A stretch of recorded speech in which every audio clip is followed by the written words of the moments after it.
चलिए एक कल्पना करते हैं। साल है 2026 और मिडिल ईस्ट में तनाव अपनी सारी हदें पार कर चुका है। आज हम एक ऐसे हाइपोथेटिकल वॉर के बारे में बात करने वाले हैं जो ईरान और इजराइल के बीच छिड़ सकता है। एक ऐसा संघर्ष जिसकी गूंज पूरी दुनिया में सुनाई दे सकती है। तो सवाल यह है कि यह शुरू कैसे हो सकता है और इसके नतीजे क्या होंगे। एक तारीख जो शायद इतिहास की किताबों में हमेशा के लिए दर्ज हो जाए। 28 फरवरी 2026। इसी दिन एक छोटी सी चिंगारी एक ऐसी आग भड़काएगी जो शायद सब कुछ बदल कर रख देगी। अचानक मिडिल ईस्ट की शांति एक जबरदस्त हमले से टूट जाती है। पूरी दुनिया अपनी सांसें रोककर देख रही है क्योंकि दो बड़ी ताकतें अब आमने सामने हैं और खतरा यह है कि पूरा इलाका ही जंग की आग में झुलस सकता है। इस हमले के झटके हर महाद्वीप पर महसूस किए गए, लेकिन क्या ये सिर्फ एक रीजनल लड़ाई से कहीं ज्यादा बड़ा हो सकता है? और यही वो सवाल है जो अब हर किसी के मन में है। क्या हम एक नए वर्ल्ड वॉर की दहलीज पर खड़े हैं? इस सवाल का जवाब ढूंढने के लिए हमें थोड़ा पीछे जाके यह समझना होगा कि हम यहाँ तक पहुंचे कैसे। देखिए, हर बड़ी लड़ाई की तरह इसकी जड़ें भी इतिहास में बहुत बहुत गहरी हैं। इन दोनों देशों के बीच की दुश्मनी कोई नई बात नहीं, बल्कि दशकों पुरानी कहानी है। तो हमारी कहानी शुरू होती है 1979 से। ईरान में इस्लामिक क्रांति हुई और सब कुछ बदल गया। एक नई सरकार आई और उसने इजराइल को अपना सबसे बड़ा दुश्मन घोषित कर दिया। इसके बाद के सालों में ईरान ने इजराइल के खिलाफ लड़ने वाले गुटों की मदद करना शुरू कर दिया, जिससे शक और दुश्मनी की आग बस भड़कती ही चली गई। अब देखिए, दोनों ही तरफ की अपनी अपनी शिकायतें हैं जो इस आग में घी का काम करती हैं। ईरान का कहना है कि इजराइल ने फिलिस्तीनी जमीन पर कब्जा कर रखा है। वहीं इजराइल का मानना है कि ईरान हिजबुल्लाह और हमास जैसे संगठनों को सपोर्ट देता है, जो सीधे सीधे उसकी सुरक्षा के लिए एक बहुत बड़ा खतरा है। तो इस बैकग्राउंड को ध्यान में रखते हुए चलिए अब वापस अपने हाइपोथेटिकल सिनेरियो पर लौटते हैं। देखते हैं कि इतने तनाव भरे माहौल में जंग की वो पहली चिंगारी आखिर लगी कैसे।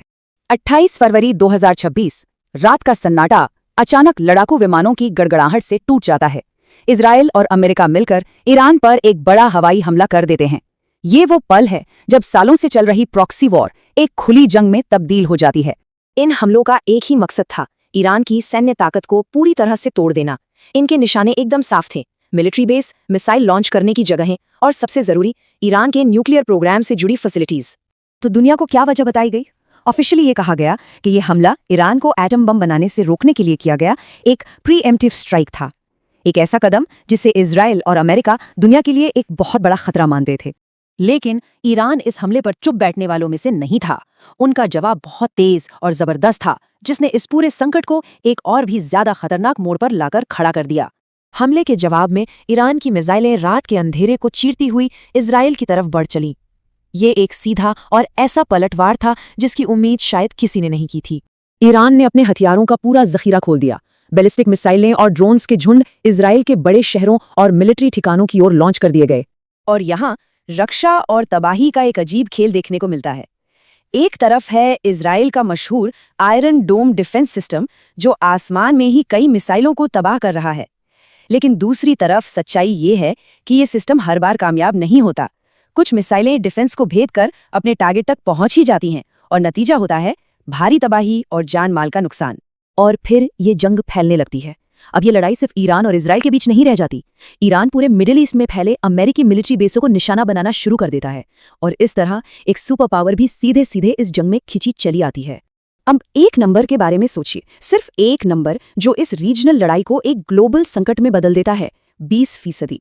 आखिर इस नंबर में ऐसा क्या खास है? वो इसलिए क्योंकि दुनिया का 20% तेल हॉर्मुज़ जलडमरू मध्य से होकर गुजरता है, जो कि एक बहुत ही संकरा समुद्री रास्ता है। और रातों रात ये रास्ता एक एक्टिव वॉर जोन बन जाता है। दुनिया की एनर्जी सप्लाई की लाइफलाइन एक झटके में कट जाती है। इसका असर तुरंत और बहुत भयानक था। दुनिया भर में तेल की कीमतें आसमान छूने लगीं। इससे एक ग्लोबल मंदी का खतरा पैदा हो गया, जिसका असर हर किसी की जिंदगी पर पड़ना तय था। जैसे जैसे ये संकट गहराता जा रहा था, एक बहुत ही डरावना सवाल सामने आने लगा। एक ऐसा सवाल जिसे पूरी दुनिया पूछने से डर रही थी: क्या ये तीसरा विश्व युद्ध है? क्या एक रीजनल दुश्मनी की आग पूरी दुनिया को अपनी चपेट में ले सकती है? एक्सपर्ट्स का मानना है कि एक ग्लोबल वॉर का खतरा बिल्कुल असली है, खासकर अगर रूस और चीन जैसी बड़ी ताकतें भी इसमें सीधे तौर पर शामिल हो जाएं। फिलहाल पर्दे के पीछे डिप्लोमेसी चल रही है और इस जंग को काबू से बाहर जाने से रोकने की हर मुमकिन कोशिश की जा रही है। तो आखिर में ये समझना जरूरी है कि ये सिर्फ एक जंग नहीं है, ये मिडिल ईस्ट में अपना दबदबा कायम करने के लिए एक शतरंज की बाजी है। ये न्यूक्लियर हथियारों के दौर का एक खतरनाक टकराव है और ये दुनिया के पावर बैलेंस के लिए भी एक बहुत बड़ी परीक्षा है। तो आखिर में बस यही एक सवाल जो दिल दहला देता है कि क्या ये सिर्फ एक और रीजनल झगड़ा है जिसे कंट्रोल कर लिया जाएगा, या फिर ये एक ग्लोबल तबाही की शुरुआत है। इस हाइपोथेटिकल फ्यूचर में यकीन मानिए पूरी दुनिया की सांसें थमी हुई हैं और आंखें सिर्फ मिडिल ईस्ट पर टिकी हैं।